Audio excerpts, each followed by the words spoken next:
obviously the turnovers were kind of the big focal point there. What did you see defensively that allowed you to be so disruptive on that end? Well, I thought we had great hand activity. That was a big emphasis coming in, was to really try to take away their pocket with any of their pick and rolls.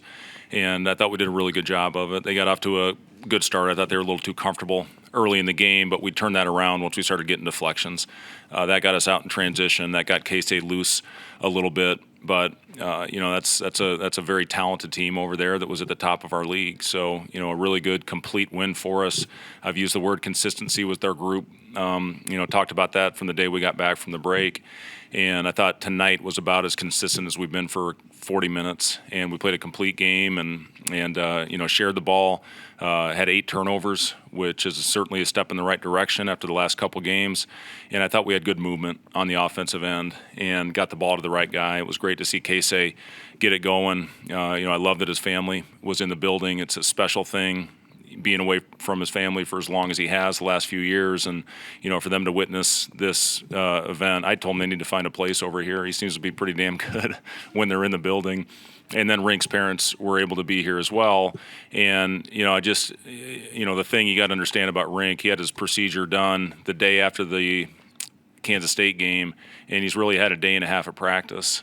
And for him to go out there, probably played a few more minutes than we would have liked just because of the foul trouble.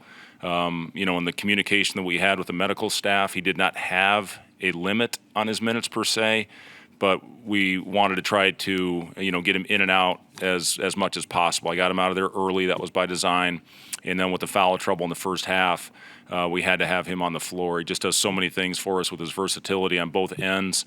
But, for the most part, I thought just the consistency, CJ going out there, we did a great job finding him. Unfortunately, he went down with back spasms in the second half. But, from start to finish, I was really pleased with the effort that our guys gave. You had some pretty good looks in the first half. Want to flip a coin? Pretty good looks in the first half from 3, and then they didn't go in. And then the second half they went in, especially early. Yeah. I thought Rink had a couple really good looks that were right there, in and out. Sam had a good look that grazed the back of the rim. Those are the misses. If you are going to miss, that's where you want them. We had one other one. I think it was Casey had a wide open one that didn't fall. And, second half, I thought we played smart. We had a couple possessions I would have liked back, but I thought we played smart. And when we got the lead up, I thought we had good patience out there. It's a very good defensive team that obviously has got great length across the board. So, I thought the movement and the sharing was, what we need to bottle up and continue on the rest of the Big Ten season. It's going to be very important. Wisconsin, obviously, it's what they do. They're as good as anybody in the country on that end of the floor, and you have to have movement. You can't be stagnant down there, or they're going to make you look ugly. So, this is a good win. We got to learn from it, get back to work tonight, and put an edit together, a cleanup of this one, and then move on and put a game plan together for Wisconsin on a short prep with an early game on Saturday. You touched on the turnovers, but felt like you played a very aggressive defense tonight with double teaming. How do you think you did in making Indiana uncomfortable, and how much of a priority was that? Well, we had to adjust the second half. They did a really good job of just throwing the ball up to the front of the rim, and we had no answer for it when they were posting Renault and Ware was just going right to the front of the rim, and we had to switch up our coverages and go a little bit more one-on-one in the post. And, it's something that we have, with our defense. We obviously you can see it. We like to force that thing, down and trap it if it gets too low. But they did a good job kind of baiting us and throwing the lob up. But I thought the guys made a good adjustment out there and, again, got good activity. The guy I want to point out, Josiah, I thought was terrific tonight. He 29 minutes. He doesn't take a shot. But you can argue he was as important as anybody on the floor. 8 rebounds. The play he made where he dove from underneath the basket first to the floor, basically got the ball at the free throw line, and that got us out in transition. So, Joe, with foul trouble that we had, I thought was huge for us out there. Early January, a couple weeks ago on Rink, he'd come back, but I'm guessing a week ago you didn't know when that would be, and you've got all these games stacked on top of each other. You have to feel pretty good about just back to what he did tonight in the games ahead. Yeah, and he missed a couple easy ones at the rim, I thought, and he, like I said, had a couple shots that were right there in the first half. But he does so many things for us on the floor. You can play through him at the elbow. He makes good, safe plays for us. He's got great ball security. He steps up and makes his free throws. So he just, he gives us so much on the floor, whether he's scoring the ball or not. And I think he was a plus 17, only behind Jamarcus's plus 19. But, great to get him back out on the floor. Hi, Sohail from W Magazine.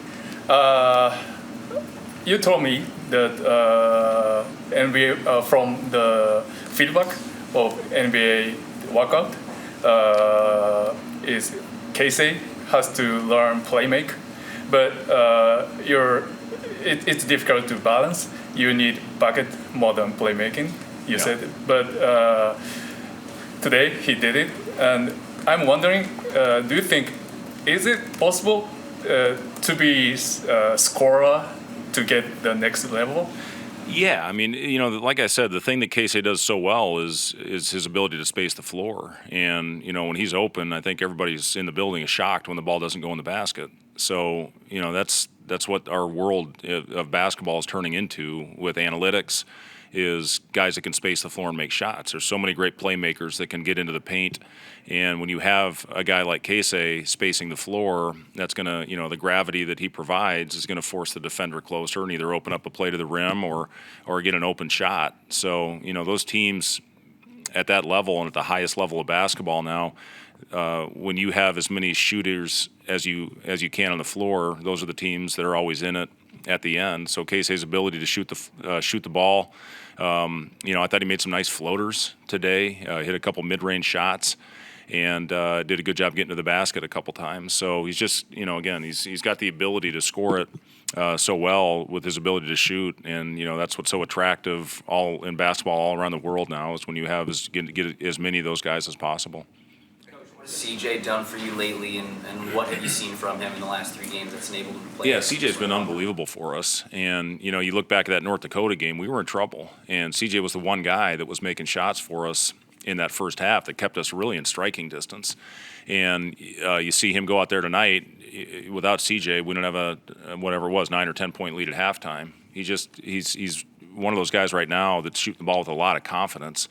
And, it was good to see him get it going again tonight. I hated it that he got the back spasms because, he was on his way to a really good overall game. But, I just love the way CJ's playing right now. I like the confidence that he's playing with. He, got in the floor over there in the right corner on the other end of the in front of Indiana's bench. But, he's doing a lot of things for us right now. Fred, the first couple minutes of the second half, just how important was that? And, I think you pushed it up to 15, like 2 minutes in or something. Yeah, I mean, obviously we've talked a lot about that. We had a couple games, Creighton, Minnesota, where it did not go our way, and it's been a big thing that we've talked about with our guys going out and trying to set the tone, either getting back into a game or extending a lead. And, tonight, to get it up to 15 right away and force a timeout, that was an important stretch.